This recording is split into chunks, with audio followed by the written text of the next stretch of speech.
The last time you said no, what did it cost you? You didn't leave the relationship. You didn't insult anybody. You didn't withdraw love. Your partner asked you to cancel plans with a friend and stay home. You said, "No, I'm keeping my plans. I'll call you later tonight." And somehow that simple answer became a crisis. Maybe they became cold. Maybe the request turned into an accusation. Maybe you were told that a loving partner would cancel. Maybe the argument continued until keeping your plans became more exhausting than surrendering them. So you gave in. You didn't give in because your answer changed. You still wanted to go, but you gave in because you wanted the pressure to stop. Here's the paradox: a person can genuinely feel hurt by your no without opposing your right to say it. The first feeling doesn't tell you what kind of relationship you're in. What does tell you what kind of relationship you're in is what happens after that feeling. It tells you whether the relationship respects both people's right to make separate choices. Today, I want you to consider separating a strong reaction from someone campaigning against your boundary. I'm going to compare possible functions why they are campaigning against your boundary without diagnosing anybody. And I'm going to share with you 4 questions you can use toward what actually happened so you can maintain reality testing in your relationships. The reason they do things, these functions, they can overlap, which means this comparison can't be a sorting tool. What it can show you is why the reaction by itself cannot tell you what you're seeing. We have no access to anyone's internal working or function or diagnosis. In your relationship, can hurt still be compatible with respect? What changes a reaction into a campaign against your no? Which 4 questions help you record the pattern without diagnosing? The question isn't only how strongly did the other person react. The better question is this: after the emotion settled, was my no still allowed to mean no? Let's begin with the response that often gets left out of these conversations. People can dislike a boundary. A caring partner can feel disappointed, irritated, embarrassed, or hurt. The other person may ask, "Are you sure? I really wanted you here." The other person may need an hour to settle. None of that by itself proves coercion or psychopathology. A non coercive response doesn't have to be emotionally perfect. It might sound like, "I don't like it and I'm disappointed, but I understand. Call me later." Notice what happened. The other person, the other person's feeling remained real.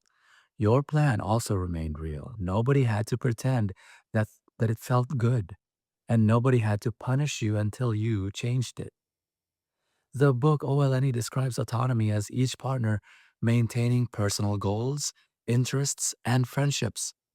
It joins that autonomy and clear boundaries, distinct needs, open communication, and responsibility for one's own emotional well being while still allowing support and influence between partners. That isn't that's not radical independence. It isn't saying your feelings are your problems, so don't bring in them to me. It means your feelings can affect me. I can care. I can listen, and my care doesn't give you authority over my decision. Make a distinction between another person's expectation and an actual commitment. If you promise to do something and then fail to do it, accountability is relevant. But another person's expectation doesn't automatically become your commitment. When your intention changes, communicate that change honestly so the other person knows what to expect. In the book OLNE, you check out the go ahead and check out this section on the 3 aspects of expectation management. In our example, you didn't promise to stay home. You already had plans. Your partner asked for a change. You answered honestly and offered contact later. The other person is allowed to be disappointed. The other person isn't automatically entitled to compliance. Now consider a narcissistic structure. I'm not saying your partner has NPD because your partner disliked your answer. One response cannot establish NPD. Clinical descriptions of NPD require a persistent pattern, and even sensitivity to criticism can lead to several different responses, including rage, contempt, counterattack, withdrawal, or outward acceptance. None of those reactions alone diagnoses anybody. Vecklin describes narcissistic rage as a form of self regulation. The display can restore a grandiose self concept after criticism, disagreement, humiliation, or failure threatens it.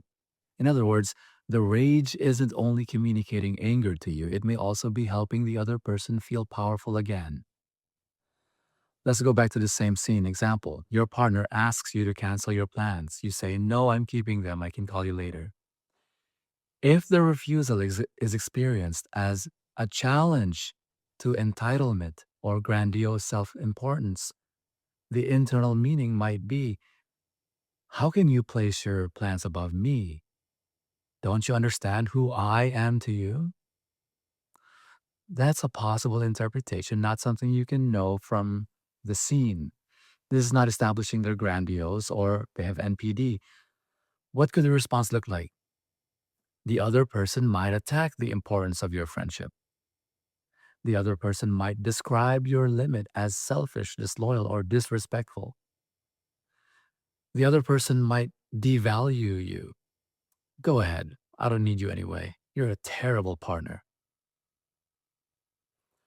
Here's a useful observation that's specific to this. Does the other person recover and recognize your right to choose? Or does the other person continue attacking until you separate decision, your separate, uh, rather, let me say it correctly, your separate decision has been erased. Now consider a borderline structure. Vecni describes borderline personality disorder as borderline regulation as substantially external.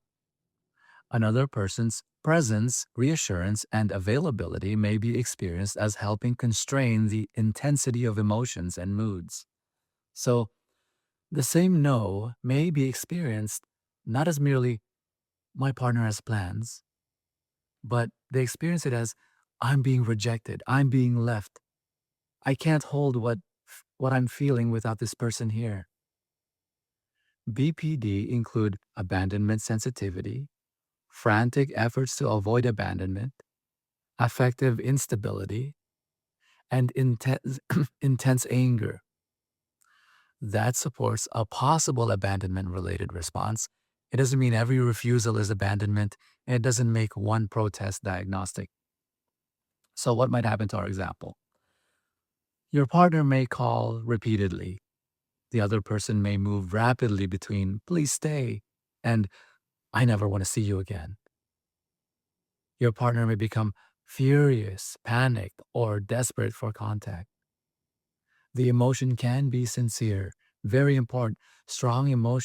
Doesn't Strong emotion alone doesn't prove manipulation, but sincere distress doesn't excuse coercive conduct either. If panic becomes threats, guilt, punishment, or a campaign to make you cancel, you can understand the fear without surrendering your right to decide.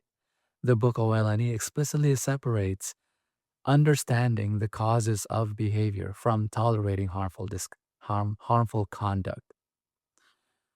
This distinction is very important. It protects compassion and accountability at the same time. You don't have to call the feeling fake. You also don't have to treat every action produced by the feeling as acceptable or tolerable. Now let's look at the histrionic functioning. And this section needs an especially careful boundary around the evidence. Vecnin describes histrionic functioning as compulsively seeking attention, feeling uncomfortable outside the center of attention, and expressing emotion through visible drama or spectacle. Beckman also describes attention as regulating self worth, confidence, power, safety, and anxiety. Clinical descriptions of HPD include attention seeking, discomfort outside of center of attention, theatricality, and exaggerated emotional expression. But the evidence doesn't establish a characteristic HPD response to an ordinary boundary. We can't say that a person with HPD will react dramatically when hearing no. We also can't say that a dramatic reaction after a no proves they have histrionic personality disorder. So why include this comparison then? Because visible drama is easy to overread. If your partner cries loudly, posts emotionally, calls friends, or turns a conflict into a public performance, you may be tempted to think the display itself reveals a diagnosis or motive. It doesn't. The display is behavior you can observe. You still don't know the private function from the display alone. You can ask whether the behavior pressures you, recruits punishment, or respects the limit later. But don't turn theatricality into a diagnosis. Now consider a psychopathic functioning. Vaknin distinguishes narcissistic rage, which restores the grandiose self concept, different from psychopathic rage. Psychopathic rage can be frustration based, goal oriented, and instrumental. It may seek compliance, remove an, remove an obstruction, or continue until the goal is accomplished or the person seen as blocking the goal is punished. Going back to our example, the goal is simple: get you to cancel your plans and stay home. But be careful again. Pressure, persistence, anger, manipulation, or bargaining does not establish psychopathy. A refused request doesn't have to produce rage, and pressure doesn't reveal psychopathy.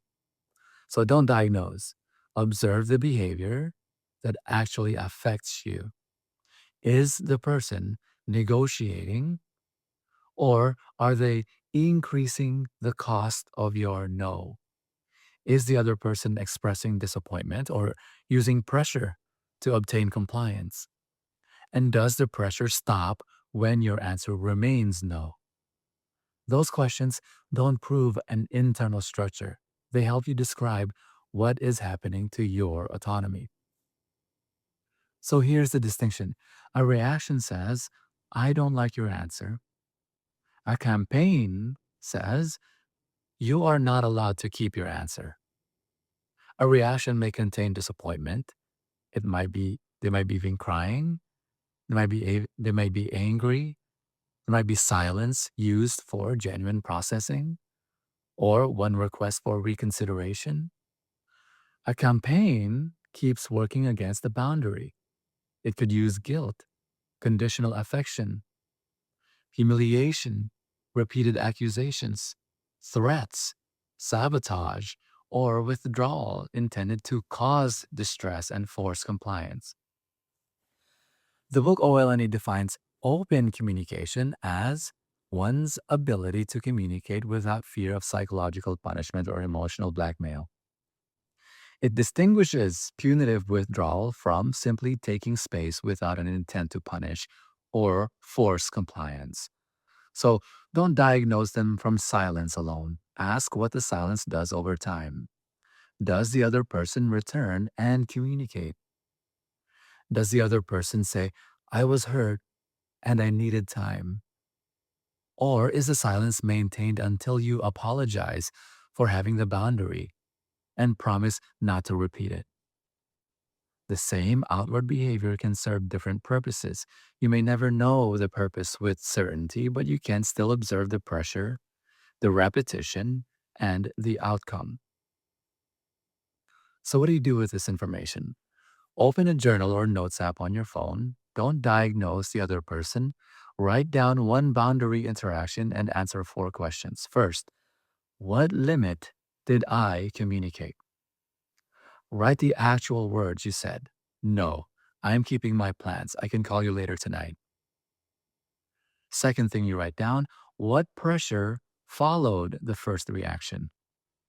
Don't write, my partner's a narcissist or my partner has abandonment terror.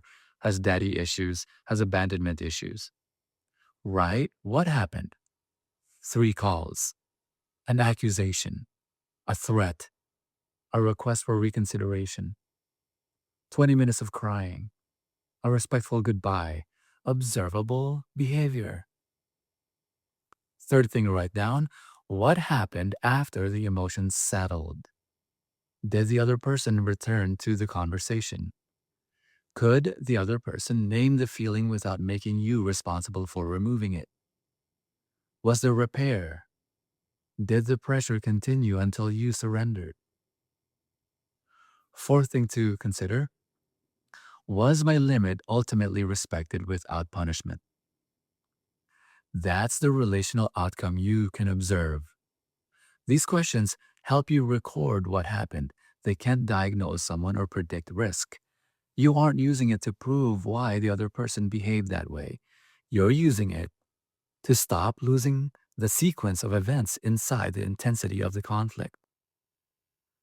Let's go back to the beginning. Your partner asks you to cancel your plans and stay home. You say, "No, I'm keeping my plans. I can call you later tonight." Your partner may feel disappointed. The refusal could challenge entitlement or grandiose self-importance. It could be experienced as rejection or abandonment. It could be followed by attention-seeking behavior. It could frustrate a goal.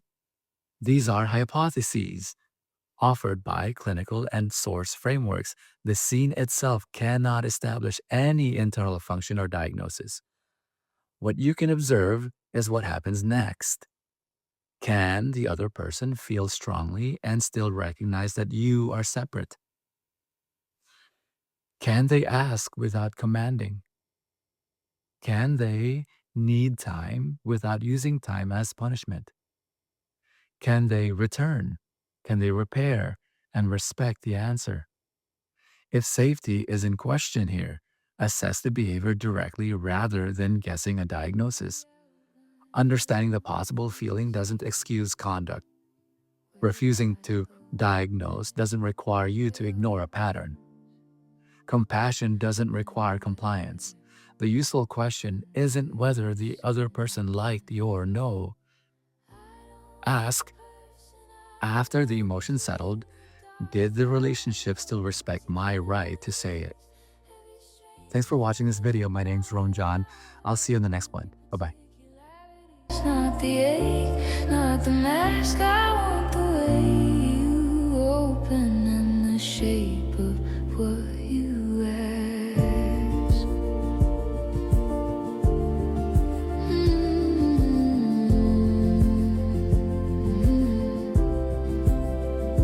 Tell me what you carry when the world felt cold.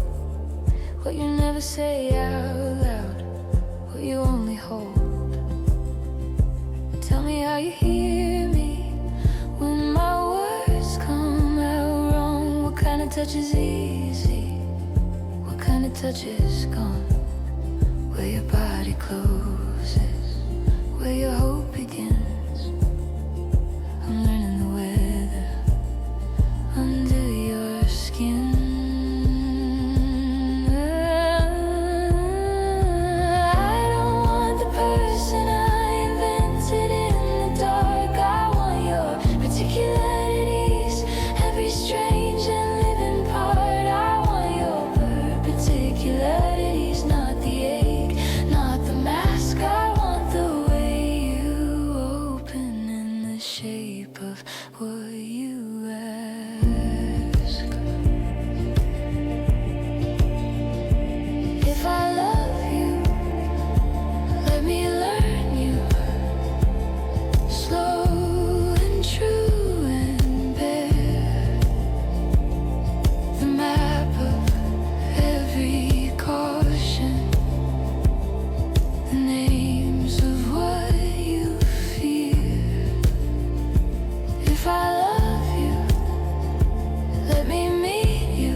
But the real shape of your life.